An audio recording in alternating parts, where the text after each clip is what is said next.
Graduation, a time for many young graduates to finally step foot in the real world and begin their career path. Or is it? Young, broke and unemployed. That's the status for many fresh graduates here in Malaysia. Why is it so hard for them to get a job? In this episode of The Society, with me, Farhana, we will study a few factors of youth unemployment among fresh graduates and see what we can do to fix it.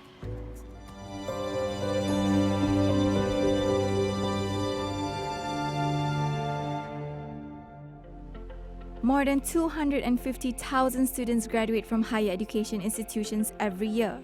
But sadly, 1 out of 5 graduates remain unemployed. A report by JobStreet listed 5 reasons as to why fresh graduates are unemployed. And surprisingly, based on this survey, for most graduates, having an unrealistic salary or benefit expectation seems to be the number one reason. Based on this report, 80% of employers generally offer a starting salary between 1,800 ringgit to 2,600 ringgit. But more than 50% of fresh graduates ask for more than this amount. Shockingly, only 9% of employers are willing to offer a starting salary of 3,000 ringgit and above. I want to explore this issue more by going on the ground to talk to future graduates on their salary expectations upon securing their first job. So, what salary are you expecting for your first job?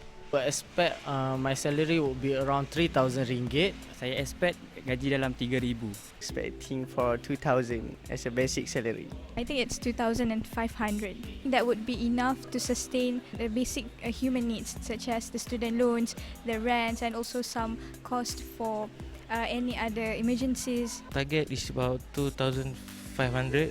I won't expect much for my first job, but hopefully I can get around 253. 2.5k or 3k. I think the average now is about 2.5, 2.8k. But it depends on the company as well, on our experience. I think around 1.8 to 2. For that amount is a basic. It's normal for any courses. 2,000 and above. Also will be 2,000 and above. I don't expect like 2,000, maybe around 1,000 macam tu sebab yalah fresh graduate kan macam takkan nak terus salary dia tinggi macam lah. Majority of the future graduates I interviewed said that they were expecting at least 2,500 ringgit for their first salary. So, is this the correct amount that fresh graduates should be expecting and employers should at least be giving for their first salary? I met up with Puan Jaslina, a certified financial consultant, to do the math. We were earning about RM 1,800 a month 20 years ago. So if we inflate it at 3% per annum over 20 years, we realize that by right, realistically, the starting salary for fresh graduates should be around RM 3,250 per month. Fresh graduates are expecting around 2,005. Normally, they do not put in the element of PTPTN, element of savings is not there. No? So they may have underestimated how much they need. So if you are looking at a real living wage, meaning to say salary which is enough for them to live in Kuala Lumpur, they should earn nearer to RM 3,000. RM 3,000, they would have enough. If you go by the ratios that we advise them to follow, the entertainment and personal development will be about 750. Savings, you see, we put in 600. 600 here is 20%. So meaning to say, although they put aside 11%, they still have some for emergency fund. And living expenses, 55%, that's 1,650. So we break down accommodation of around 400 maybe. Travelling, they have to budget themselves. 100 ringgit is public transport. Do a combination and perhaps another 100 ringgit Grab or what. And then you have food. Food here, say about 900 ringgit. Oh, your PTPTN, another 100. So that's about 1,600, which fits nicely. I think the needs here justify as well why the salary should be this much. But whether the employers understand this, whether the government understand what the fresh graduates are going through, that's another story.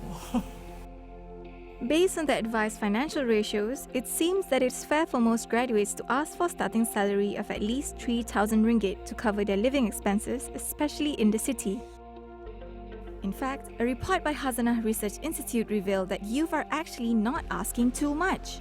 On average, young workers would accept a minimum wage of 1,555 ringgit before turning down a job, while their average income only stands at 1,846 ringgit, well below the range employers are claiming fresh graduates are asking for.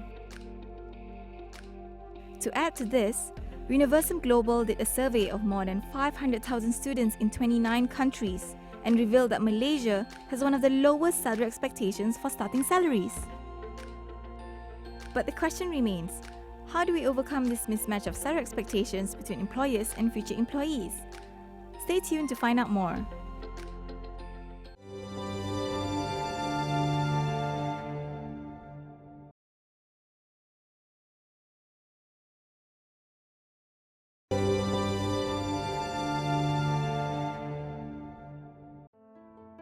I met up with Tuan Farid Basir, the Chief Human Resource Officer at Telecom Malaysia and board member of Malaysian Employers Federation, to further discuss this issue. At the market now, employees are paying between 2,008 to 3,000. Some pay more than that, and employees, graduates, expecting around 2,005 to 3,000. Yet, I believe, because of the current situation, the principle of demand and supply, where we have high supply of graduates, some employers may take advantage out of this and offer less salary compared to other companies. Maybe they offer less than 2005 or less than 2008, and because of that, they are in reality paying less than the market practice. Employers, when we look for talents, we're looking at their potentials, their potential to add value and become future leaders of the organizations. And how we determine this?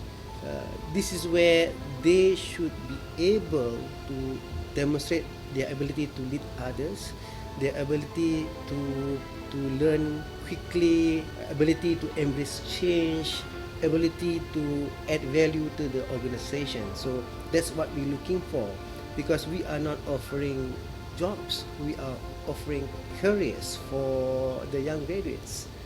Remember, it's all about the ability for us to attract talents. If an organization unable to offer the competitive starting salary, we will not be able to attract the right talent. So employers must understand this generation. This is a new generation.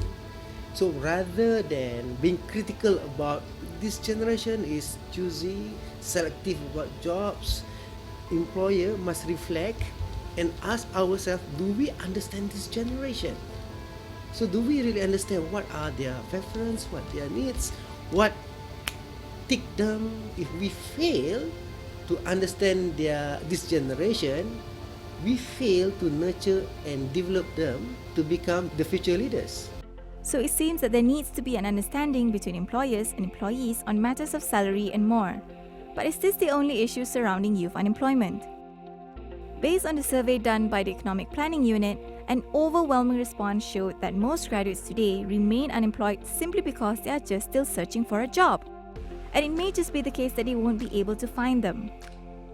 Research from Malaysian Industrial Development Finance Berhad revealed that in 2017, fresh graduates make up for 40.5% of total unemployment, mainly due to skills mismatch.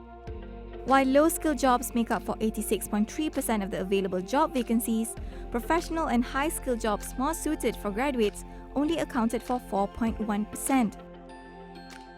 Quite contrary to popular belief that graduates are being too choosy, Farhana Research Institute also reports that young workers are over-educated for their current jobs. 95% of young workers are working in unskilled jobs, and over 50% worked in low-skill manual jobs. While this may be a problem for many graduates, some decided to carve their own path in the working world. Hi, I'm Firdaus. I'm Christina. And we are the founders of Chick Cosmetics. I graduated from UiTM Shalam in architecture together with my wife. I've always wanted to do a business, thinking what kind of business yang suitable for me and my wife. Since my wife loves makeup, I asked her, so why don't we just start with cosmetics? We have to use our own savings. We don't really have that much of capital. We started with only 1,000. Since we are both graduated in architecture, so we have the basic skills using like Photoshop to design. So we do our research on our own, so we need to do our research in target market to find the suppliers. When we print the box, we actually cut it ourselves.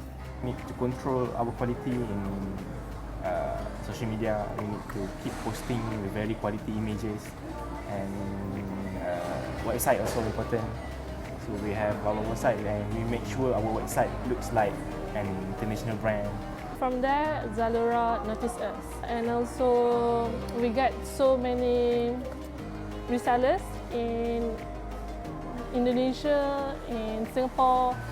We started with only one resellers, and then the media started to notice us also for Fashion Week. Yes. So that time we always investing our money. So basically, the return is not big, but it comes now lah after 1 year, after 2 years baru kita dah start the resellers, big resellers, baru kita dah boleh rasa the return. So when we started, I only target to sell only 3 lipsticks. That was my target. And then when we post it on social media, we were surprised that there were so many orders coming in. For the first week, we got about 10,000 ringgit. For young entrepreneurs, I think time management is very important because even though this is your own company, you still have to manage your time to get the orders out, to meet the deadline. You must not give up, and you must learn to accept failure, because not everything you want to do will success. So there will be... It will eventually, but don't give up.